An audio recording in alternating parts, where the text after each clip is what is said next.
বাজারের কোনো ধরনের রেডিমিক্স বিরিয়ানি মশলা ছাড়াই আজকে আপনাদের সাথে ঘরোয়া মশলা দিয়ে সুস্বাদু চিকেন বিরিয়ানি তৈরি করে দেখাবো। আশা করি আপনাদের এই চিকেন বিরিয়ানিটা ভালো লাগবে। আর এটা একদম পারফেক্ট চিকেন বিরিয়ানি হবে, ঝরঝরে এবং দেখতে সুন্দর। আশা করি আপনাদের ভালো লাগবে। তো চলুন দেখে আসি কিভাবে তৈরি করলাম এত সুন্দর করে ঝরঝরে পারফেক্ট চিকেন বিরিয়ানি, তাও আবার সম্পূর্ণ ঘরোয়া মশলা দিয়ে। আসসালামু আলাইকুম, আবারও ওয়েলকাম জানাচ্ছি নতুন একটা ভিডিও দেখার জন্য। আজকে আপনাদের সাথে চিকেন বিরিয়ানি রান্না শেয়ার করব, তাও আবার সম্পূর্ণ ঘরোয়া মশলা দিয়ে। আর এই চিকেন বিরিয়ানি তৈরি করার জন্য প্রথমে আমি এখানে পর্যাপ্ত পরিমাণের তেল দিয়ে দিয়েছি। এটা একেবারে বিরিয়ানি রান্না করব, সেই কারণে তেলের পরিমাপটা এখানে একেবারেই দিয়ে দিয়েছি। আর এখানে দিয়ে দিয়েছি মুঠো ভরে পেঁয়াজ, এখানে প্রায় 1.5 মুঠো পেঁয়াজ আছে। এই পেঁয়াজগুলোকে কিন্তু আমি বেরেস্তা করে নেব ভাজা করতে করতে। তো এখানে দেখুন পেঁয়াজগুলো কিন্তু ভাজা হয়েই গেছে প্রায়। আমি এখান থেকে কিছুটা পেঁয়াজ বেরেস্তা উঠিয়ে রাখবো পরবর্তী সাজানোর জন্য। আর বন্ধুরা, আমি ভিডিওর মাঝখানে একটু বলে রাখি, আজকে আমার ভয়েসটা একটু অন্যরকম, কারণ প্রচণ্ড ঠান্ডা জ্বর, তার মাঝখানেও আমি এই ভয়েসটা দিচ্ছি। আপনাদের যদি খারাপ লাগে প্লিজ ক্ষমার সুন্দর দৃষ্টিতে দেখবেন, আপনাদের কাছে এটাই অনুরোধ। তো আমি পেঁয়াজ বেরেস্তাটা কিন্তু তুলে রেখেছি। এখানে আমি মুরগির মাংস আমি ছোট ছোট পিস করে কেটে রেখেছি। আমি এভাবেই প্রায় সময় রান্না করি, প্রায় সময় না, সব সময় এরকম ছোট ছোট পিস করেই রান্না করি, এতে করে মশলা সব কিছু মাংসের ভিতরে ঢুকে। পেঁয়াজ বেরেস্তার সাথে মাংসটা একটু নেড়ে মিশিয়ে দিয়ে এখন আদা রসুন দিয়ে দিয়েছি পরিমাপ মতো। আমি এখানে 1 কেজি পোলার চালের বিরিয়ানি করব, তাই আমি এখানে মাংস নিয়েছি প্রায় 800 গ্রামের মতো। আদা রসুনের সাথে একটু নেড়ে মিশিয়ে এখন দিয়ে দিচ্ছি একটা টমেটো কুচি। আপনারা ঘরে টমেটো কুচিটা থাকলে অবশ্যই দেওয়ার চেষ্টা করবেন। দিয়ে দিয়েছি এখানে 3-4টে কাঁচামরিচ। এখানে আমি গোলমরিচের ঝালটা বেশি দেব আর শুকনো মরিচের ঝাল, তাই কাঁচামরিচটা একটু কমই দিচ্ছি। তো এই পর্যায়ে দিয়ে দিচ্ছি আলু। আমার বিরিয়ানির আলু খুবই ভালো লাগে, আমার ফ্যামিলির সবারই পছন্দ। তো এখানে আমি মাঝারি সাইজের 2টা আলু কেটে দিয়ে দিয়েছি। এগুলো মুরগির মাংসর সাথে দিয়েছি, কারণ মুরগির মাংস হতে বেশি সময় লাগে না।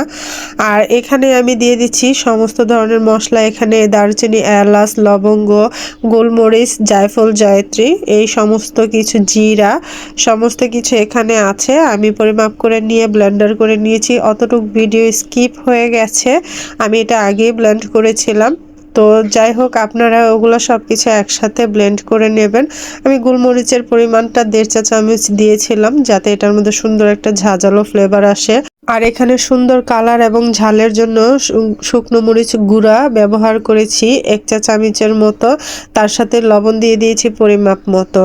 এখন ওগুলোকে ভালো করে কষিয়ে নেব, রান্না করে নেব। আর এটা কষানোর জন্য যাতে তলানিতে না লেগে যায়, আমি সামান্য পানি দিয়ে দেব।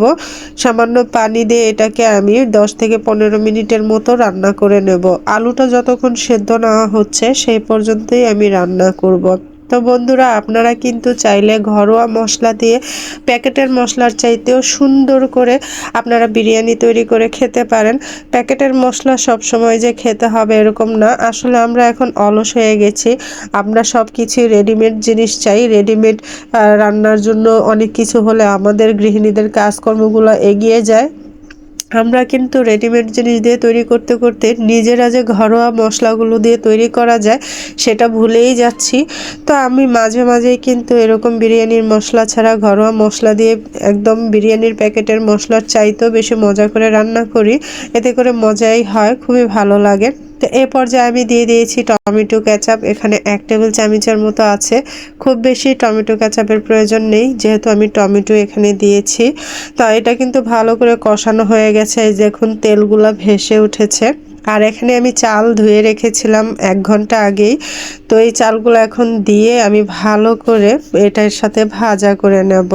তো আজকের এই বিরিয়ানির রেসিপিটা জানি অনেকেই করতে জানে, তারপরও আমি আমার ঘরে কিভাবে রান্না করেছি সেটা আপনাদের সাথে একটু শেয়ার করলাম। আর বন্ধুরা, আজকের আমার এই বিরিয়ানি রান্নাটা যদি তোমাদের কোনো অংশে কোথাও কোনো জায়গায় বিন্দুমাত্র ভালো লেগে যায়, অবশ্যই ভিডিওটা শেয়ার করে দেবেন এবং একটা লাইক করে দেবেন।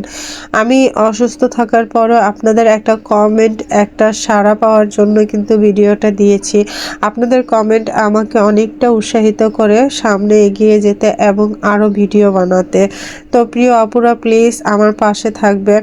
তোমাদের সকলের ভালোবাসা থাকলে আমার পথ চলাটা হয়তো আরো অনেক দূর এগিয়ে যাবে বা অনেক দূর পর্যন্ত চলবে। তো বন্ধুরা, কথা বলতে বলতে আমি কিন্তু এই যে চালটাকে ভালো করে ভাজা করে নিয়ে এখানে পানি দিয়ে দিয়েছি। আমি নর্মাল পানিটাই দিয়েছি, কারণ গরম পানি করার সুযোগটা পাইনি। আপনারা অবশ্যই গরম পানিটা দেওয়ার চেষ্টা করবেন, তা এতে করে পোলাও বা বিরিয়ানি কিন্তু খুব সুন্দর হয়, খুব সুন্দর ঝরঝরে হয়। তো যাই হোক, এখানে যেহেতু 1 কেজি চালের ছিল, গরম পানিটা আমার দেইনি, এমনি পানিটা দিয়েছি। তো এ পর্যায়ে দিয়ে দিয়েছি লবণ যতটুকু প্রয়োজন হয়, দিয়ে দিয়েছি চিনি। আমি চিনি 2 চামচ দিয়েছিলাম, 1 চামচ অফ ক্যামেরায় দিয়েছিলাম। এখানে দিয়েছি টেস্টিং সল্ট হাফ চা চামচের মতো, দিয়েছি 5-6টা কাঁচামরিচ। আমি সমস্ত কিছু দিয়ে আমি কিন্তু এখন ভালো করে নেড়ে মিশিয়ে আমি ঢাকা দেব। তার আগে আমি এখানে একটু রোজ ওয়াটার মানে গোলাপ জল 1 চা চামচের মতো মানে 1 মুখা দিব। এতে করে সুন্দর একটা ফ্লেভার আসবে, খাওয়ার মধ্যে শাহি শাহি একটা ফ্লেভার আসবে, ভালো লাগবে খেতে। আপনাদের ঘরে যদি দুধ আর লেবু থাকে অবশ্যই একটু ব্যবহার করার চেষ্টা করবেন। আমার ছিল না, আমি একদম ঘরোয়া মানে ঘরে হাতের কাছে থাকা যে মশলাগুলো ছিল তা দিয়েই কিন্তু আমি বিরিয়ানিটা তৈরি করে দেখিয়েছি। আশা করি আপনাদের আজকের বিরিয়ানি রান্নাটা ভালো লেগেছে। তা আমি ঢাকা দিয়ে 10 মিনিটের জন্য রেখে দিয়েছিলাম। ঢাকা উঠিয়ে এখন আবার 10 মিনিট পর নাড়াচাড়া দিয়ে দিচ্ছি। যেহেতু ইন্ডাকশনে রান্না হচ্ছে, তলানিতে লেগে যায়, কারণ এটা যেহেতু তলানিতে লেগে থাকে, তাই একটু পর পর একটু নাড়া দিয়ে দিতে হয়। তা আমি এই তো আবার 5 মিনিট পর আবার নাড়া দিয়ে দিয়েছি। মোট 15 মিনিটের ভিতরে যে আমি নাড়াচাড়া দিচ্ছি। তো এই পর্যায়ে আমি চুলার আঁচটা একদম কমিয়ে আমি এটাকে চাপা দিয়ে রেখে দেব 10 মিনিটের জন্য। আর 10 মিনিট পরে আবার একটু নেড়ে চেড়ে দেব, তারপর 5 মিনিট রাখলে এটা হয়ে যাবে। আসলে সব জিনিসে একটু ধৈর্য নিয়ে রান্না করলে খেতে অনেক মজা হয়, সুস্বাদু হয়। তাড়াহুড়া করেও রান্না করা যায়, তবে একটু সময় নিয়ে রান্না করলে, মনোযোগ দিয়ে রান্না করলে খাওয়ার টেস্ট আরও বেড়ে যায়। তো আমি এটাকে এভাবে চাপা দিয়ে কিন্তু রেখে দেব 10 মিনিটের জন্য। আর চুলার আঁচটা একদম কমিয়ে রেখে দেব, একদম না থাকলেই নয়, মানে 200-তে রেখে দিয়েছি।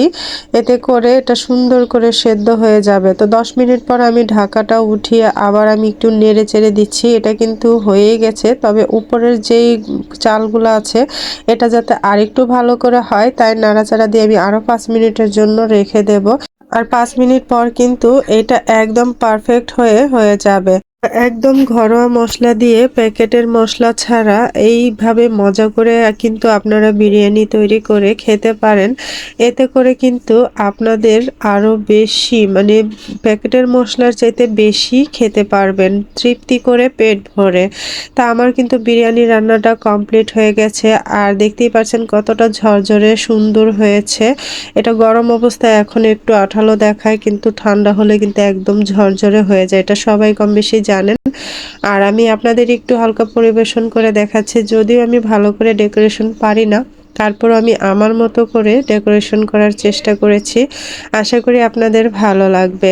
তো বন্ধুরা, আজকের এই বিরিয়ানিটা কেমন লেগেছে অবশ্যই কমেন্ট বক্সে জানিয়ে যাবে। আর আপনাদের একটু ভালোবাসার কারণেই কিন্তু আমাদের এই পর্যন্ত পথ চলা, ভবিষ্যতেও আরও পথ যাতে চলতে পারি, আমাদের পাশে থাকবেন। আজকের ভিডিওতে ভয়েস বা কোনো জায়গায় যদি কোনো ভুল ত্রুটি হয়ে থাকে প্লিজ ক্ষমার সুন্দর দৃষ্টিতে দেখবেন। তো কথা বলতে বলতে কিন্তু একদম শেষ পর্যায়ে চলে এসেছি। আজকের মতো এই পর্যন্তই। ভালো থাকবেন, সুস্থ থাকবেন। আল্লাহ হাফেজ।